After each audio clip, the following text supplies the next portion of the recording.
Mobile यानी मौत। जो भी मोबाइल दिन में 10 घंटा यूज करता है वो भीख मांगेगा, और जो 15 करता है वो पागल हो जाएगा, क्योंकि मोबाइल ने तुम्हारी सबसे प्रेशियस चीज छीन ली। सोचना, जो भी इस वर्ड को समझेगा उसका 2 साल में सिलेक्शन हो जाएगा। तो बोले यार ऐसा करो, अब देखो आईएएस बनने का तरीका बता रहा हूं, इस कहानी से गौर से सुनना। अब जो आदमी 2000 करोड़ रुपया कोचिंग इंडस्ट्री से कमाया है, अगर वो मेरे ऊपर इल्जाम लगाए कि अवध ओझा ने पैसे के लिए कोचिंग छोड़ दी, तो मैं तो छोड़ूंगा।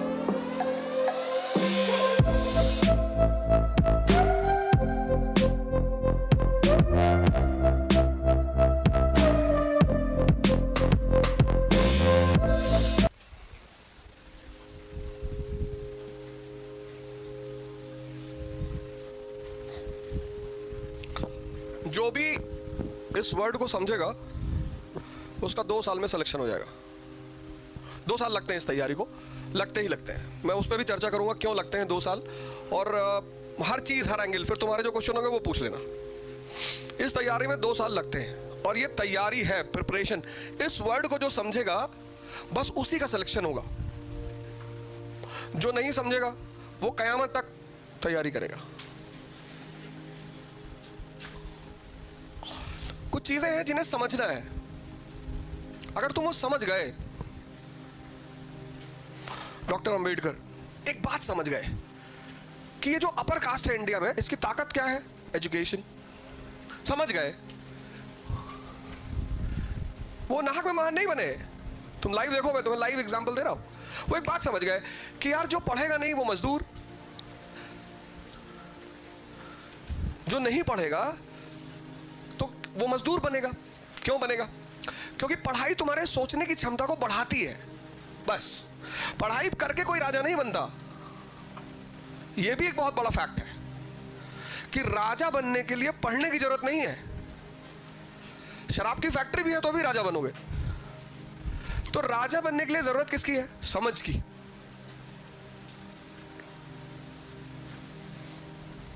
यहां पे तिलक लाइब्रेरी है जस्ट बगल में।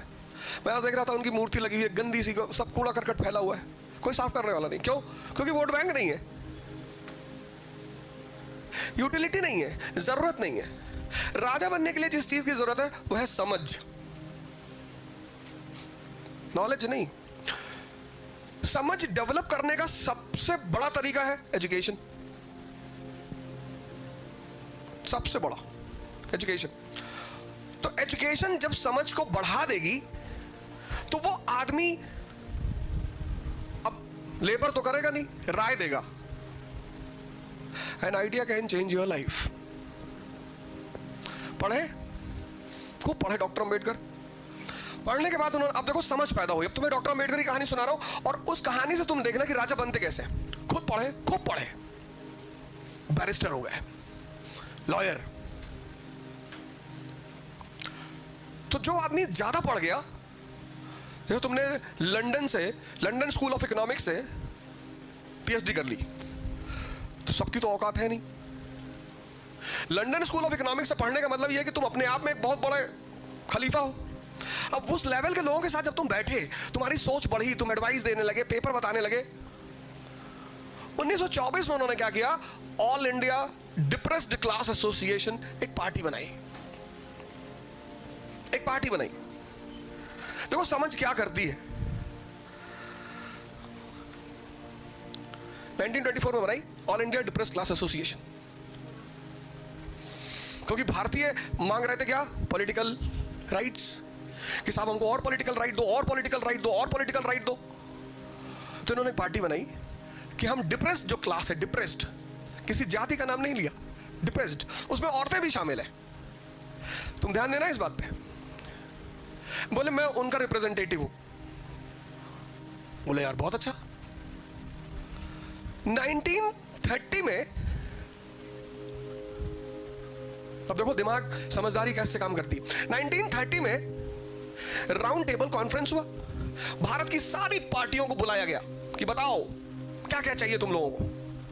पहला कॉन्फ्रेंस हुआ ना, तो कांग्रेस नहीं गई थी पहले वाले में। कांग्रेस ने पहले वाले का बॉयकॉट किया था, सिविल डिसोबीडियंस मूवमेंट चलाया था। कौन कौन गया था? ये party all India depressed class association गई थी, हिंदू महासभा गई थी, मुस्लिम लीग गई थी। अब अगर अंबेडकर, डॉक्टर अंबेडकर पढ़े नहीं होते तो यह समझ उनको कैसे होती कि हक मांगने के लिए राजनीतिक गलियारे में जाना पड़ता है।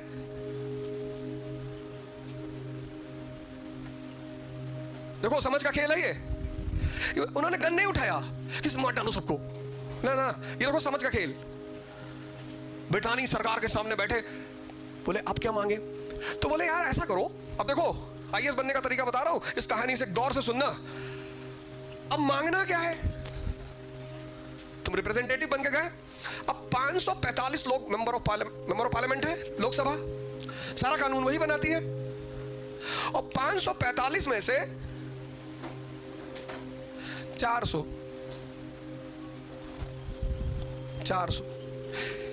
किसी एक वर्ग से हो जाए, डिप्रेस क्लास से हो जाए, जो क्लास परेशान है उससे हो जाए। पार्लियामेंट क्या करती है? नियम बनाती है। तो जो नियम बनाती है, वहां जो लोग बैठे हैं सॉरी, वहां जो लोग बैठे हैं वो 400 लोग इस ग्रुप से आ रहे हैं। यानी इस ग्रुप के ज्यादा से ज्यादा लोगों को कहां बैठाना है? पार्लियामेंट में। तो उन्होंने अंग्रेजों से कहा कि बाबूजी, रैमसे मैकडॉनल्ड प्रधानमंत्री था ब्रिटेन का।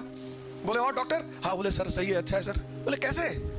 बोले साहब वो सेपरेट इलेक्टोरेट चाहिए साहब। बोले अच्छा अच्छा अच्छा, हाँ। बोले यार तुम लोग बड़ा इंडिया में परेशान। बोले हाँ साहब, सेपरेट इलेक्टोरेट चाहिए कि हमारे लोग भी साहब संसद में पहुंच जाए साहब, फिर अपने लिए कानून बनाएंगे साहब। अरे बोले देंगे यार तुमको सेपरेट इलेक्टोरेट, कैसी बात करो, नाम लिखो भाई इनका। ये किसका परिणाम है? एजुकेशन का। एक अनपढ़ आदमी क्या करेगा? गोली चलाएगा कि ये इन लोगों ने हमको परेशान किया है, ये लोग हमारी परेशानी का कारण है। तो शिक्षा ने क्या किया? डॉक्टर अंबेडकर की समझ का विकास किया। तो उन्हें यह सूत्र समझ में आ गया कि जिसको भी राजा बनना है उसको क्या करना है? पढ़ना है।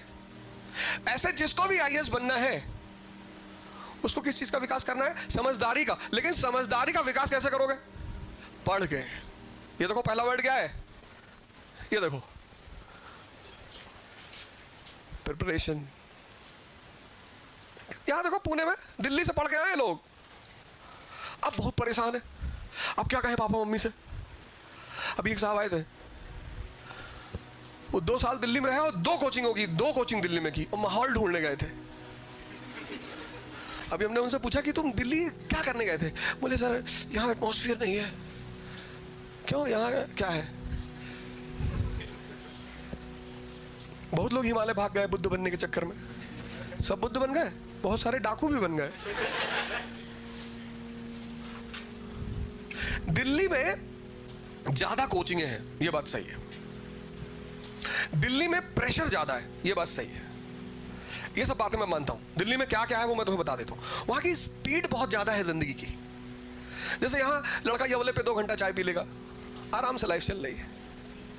हिंदू है तो 4 घंटा पी लेगा, क्योंकि हिंदू पुनर्जन्म को मानता है। तो वो सोचता है कि साला इस जन्म में नहीं होगा तो अगले में मार देंगे, और भगवान से प्रार्थना करा कि भगवान थोड़ा कोटे वाले में पैदा कराओ, अब की बार कहाँ पैदा करा दिया यार। हिंदू को टेंशन नहीं है, मुसलमान को ज्यादा है कि अगर इस जन्म में नहीं हुआ तो कयामत तक बैठ के अपने दोस्त, उनके बेटे, उनके परपोते को आईएएस बनते हुए देख रहे हैं। किसी भी चीज के जब तुम कोर को पकड़ते हो, कोर को, अगर तुम पढ़े नहीं होते तो यहां क्यों आते? जितने लोग इस क्लास में बैठे हैं, एटलीस्ट सब के सब ग्रेजुएशन तो कर ही लिया ना, कॉलेज में आ गए, तो तुम्हारी समझ डेवलप हुई कि नहीं हुई? अब तुम में से 95% साइंस बैकग्राउंड से हो गए। तुमको कोचिंग क्यों आनी पड़ती है? क्योंकि तुमसे में से 90% साइंस बैकग्राउंड से हो। तुमको क्लास 10th में कहा गया था कि हिस्ट्री पढ़ के किसी को नौकरी नहीं मिलती, और दोबारा जीवन में हिस्ट्री पढ़ना ही नहीं है। तुम बड़े खुश थे। तुमने 11th में पीसीएम लिया, फिजिक्स केमिस्ट्री मैथ। फिर तुमने आईआईटी की कोचिंग कोई ज्वाइन कर ली 11th में ही, कि 11th का सिलेबस भी खत्म कर लेंगे और साथ में आईआईटी का सिलेबस भी खत्म कर लेंगे। तो 11 12 तुम आईआईटी की इंजीनियरिंग की तैयारी की है, 10+2 क्वालिफाई किए, फिर क्वालिफाई करते हुए अगर नहीं हुआ तो फिर 1 साल कोटा चले गए, फिर वहां इंजीनियरिंग की तैयारी की। फिर पापा ने कहा कोई भी कॉलेज मिल रहा है कम से कम ले लो यार, एक टप्पा तो लग जाएगा कि इंजीनियर हो, निकम्मे तो नहीं हो। बोले इंजीनियरिंग कर ली। अब इंडिया में इंजीनियरिंग करने से क्या फायदा? कोई फायदा ही नहीं, क्योंकि आदमी यहां इंजीनियरिंग करने के बाद एमबीए करता है।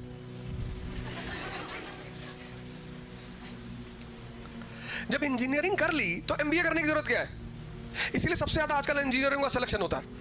उनकी बेइज्जती बहुत होती है, जिसकी बेइज्जती ज्यादा होती है उसका सिलेक्शन ज्यादा होता है। लोग हमसे पूछते हैं कि सर इंजीनियरों का इतना सिलेक्शन क्यों हो रहा है? मैंने कहा इनके अंदर आग लगी हुई है कि 10-10 साल पढ़े, पता लगा इंजीनियरिंग कर लिया, फिर पापा कह रहे हैं कि यार एमबीए कर लो, शादी फिर भी नहीं हो रही है। तो ये गुस्से में तैयारी कर रहे हैं। अब तुम सोचो, अब तुम एक तो छोड़ आए ह्यूमैनिटीज, तुमको पता नहीं थी, पता ही नहीं था, तुमको पता ही नहीं है कि साहब ये सिविल सर्विस में history, geography, economy, polity, science, general, ecology and environment. GS का एक पार्ट इथिक्स भी है, पर उसे हम बाद में डिस्कस करेंगे। ये कोर पार्ट्स हैं। अब तुम्हें पता ही नहीं कि ये क्यों पढ़ना चाहिए, ना तुम कभी पढ़े और ना तुम्हें पता है कि क्यों पढ़ना चाहिए। तो जो भी आईएएस की तैयारी करेगा उसका पहला फेस होगा इनको पढ़ना। जो भी नॉन ह्यूमैनिटीज का लड़का तैयारी शुरू कर रहा है उसका पहला फेस है इन सारे सब्जेक्टों को पढ़ना, इस पर्सपेक्टिव से कि इनका रेलेवेंसी क्या है, हम क्यों पढ़ें। हिस्ट्री हम क्यों पढ़ें? तो जब आप हिस्ट्री पढ़ोगे तो आपको पता चलेगा कि यार ये नेशन बना, यूनाइटेड स्टेट्स ऑफ अमेरिका एक नेशन है। कब बना? बोले साहब ये तो 1787 में बना साहब। बोले उससे पहले? बोले उससे पहले 13 कॉलोनीज थी साहब। बोले उससे पहले? बोले साहब उससे पहले कुछ था ही नहीं। 1492 में साहब कोलंबस पहुंचा, 40-50 लोग सुट्टा उट्टा मारते हुए जहाज पे बैठे, जाओ चले। बोले कहां? बोले समंदर को नापने, समंदर में घुसेंगे। बोले बहुत बड़ा है, मर जाओगे, उस तरफ गिर जाओगे जाके। बोले मर जाएंगे, वैसे यहां मर रहे, यहां कौन से स्पेन के राजा हैं, आओ चले। तो 40 दिन का सामान लेकर, खाने पीने का सामान लेके लोग जहाज में बैठे कोलंबस के साथ चल दिए कि चलो। 35 दिन चला गया, कहीं जमीन ही ना दिखाई पड़े। तो जो लोग कोलंबस के साथ निकले उनको लगा कि बेवकूफ बनाया हमको, तो कहा ऐसा करो इसी मार डालो, इसको मार के अटलांटिक में फेंक दो। उसने कहा फेंक दो, 40 दिन का राशन है, यहां 35 दिन हो चुका है, अब यहां से वापस जाओगे 5 दिन में राशन खत्म हो जाएगा और 30 दिन में तुम भी मरोगे भूखो। इसीलिए कैलकुलेट करके चलना चाहिए। अगर 60 दिन का राशन ले आता तो मार दिए होते सब कोलंबस को। 40 दिन का लेके गया कि अगर मैं मरा तो ये सब मरेंगे। बोला 5 दिन और बाकी है, जहां इतना इंतजार किए वहां 5 दिन और चौथे दिन जमीन दिखाई पड़ गई। कोलंबस बड़ा खुश हुआ कि भारत आ गए, भारत आ गए, क्योंकि ये तो खोज रहे थे इंडिया, ये सब इंडिया का रास्ता खोज रहे थे। अंदर पहुंचे, देखिए लोग नंगे घूम रहे।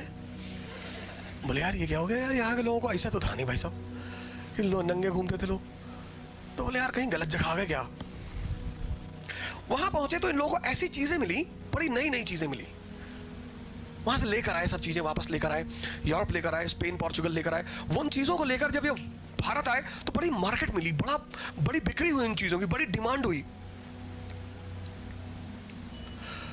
तो जहां की चीज, मोबाइल अंदर रख लो यार, कोई फायदा नहीं है। मोबाइल यानी मौत। जो भी मोबाइल दिन में 10 घंटा यूज करता है वो भीख मांगेगा, और जो 15 करता है वो पागल हो जाएगा, क्योंकि मोबाइल ने तुम्हारी सबसे प्रेशियस चीज छीन ली। सोचना, तुम्हारे रिश्ते छीन लिए। पहले जब हम अकेले होते थे तो अपने दोस्तों के साथ बैठते थे, अब हम अकेले होते ही नहीं।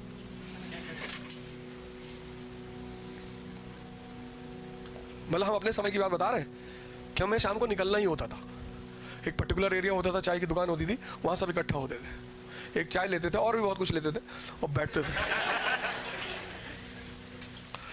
थे और डिस्कस करते थे, एक दूसरे से बात करते थे, कंपनी देते थे, एक दूसरे को मोटिवेट करते थे, एक दूसरे की परेशानी में हिस्सेदारी करते थे। ये दोस्ती का मतलब होता था। किसी के फादर एडमिट है तो उसके साथ रात भर हम भी हॉस्पिटल में रहते थे, उसको हिम्मत मिलती थी। तो जब हमारे फादर बीमार हुए तो वो लोग हमारे साथ हॉस्पिटल में रहे, इसको भाईचारा कहते थे। मोबाइल ने वो सब मार दिया, सब खत्म कर दिया। आपको जरूरत ही नहीं जब तक आप क्रिटिकल कंडीशन में नहीं आएंगे। भाई आप किसी के पास कब जाएंगे? जब आपको किसी की जरूरत है। मोबाइल ने आपकी जो जरूरत है दूसरों की वो खत्म कर दिया। और सबसे बड़ा झटका दिया, हम कभी क्लास में मोबाइल लेके नहीं आते, कभी। इतनी इज्जत दिया इस प्रोफेशन ने, इतना पैसा दिया और दिया ही जा रहा है, कंपनी पे कंपनी छोड़े जा रहे हैं। बहुत लोग कह रहे थे कि इकरा में नहीं पढ़ाएंगे, अनअकैडमी में चलेगा। इकरा मेरी कंपनी है, पढ़ाने ना पढ़ाने का सवाल ही नहीं उठता। अनअकैडमी वाले ज्यादा पैसा दे रहे थे। तो दिल्ली में जितनी कोचिंग है वो संत थोड़ी है सब, वो भी 2-2 हजार करोड़ रुपए कमाई है। संकल्प में हम पढ़ाते थे, वो एनजीओ थी, उसको आज तक नहीं छोड़े। वो 200 रुपए घंटा देती थी पढ़ाने के लिए, वहां आज भी पढ़ाने आते हैं। अब तो खैर नहीं चलती, लेकिन जब उन्होंने बुलाया तब मैं पढ़ाने गया। अब जो आदमी 2000 करोड़ रुपया कोचिंग इंडस्ट्री से कमाया है, अगर वो मेरे ऊपर इल्जाम लगाए कि अवधोजा ने पैसे के लिए कोचिंग छोड़ दी, और मैं तो छोड़ूंगा। मेरी जिंदगी में एक ही चीज क्लियर है, मेरे कॉन्सेप्ट्स। मुझे पता है ये सारी दुनिया कुछ भी बोले, जहां मैंने एक बोरा नोट रखा वैन में और लुटाना शुरू किया। उससे परसों मुझसे पूछे करप्शन कैसे खत्म होगा? इस देश के आईएएस अधिकारी, पॉलिटिशियन बहुत करप्ट हैं। बिल्कुल नहीं करप्ट है। इस देश के सबसे अच्छे हैं इस देश के अधिकारी और राजनीतिज्ञ। तो फिर करप्ट कौन है? जनता। 1000-1000, 2-2 हजार रुपए लेके वोट देते हो, तो जो आदमी इन्वेस्टमेंट करेगा वो अपना पैसा वापस नहीं लेगा। इन्वेस्टमेंट का मतलब क्या होता है? प्रॉफिट। फिर चिल्ला रहे हो हमको बेवकूफ बना दिए। तुम हो बेवकूफ। जब तक इस देश का आदमी शराब और पैसे के बदले में वोट देना नहीं छोड़ेगा, तब तक इस देश में करप्शन कभी नहीं खत्म होगा। तो इस तरह से करप्शन इस देश की जनता में है।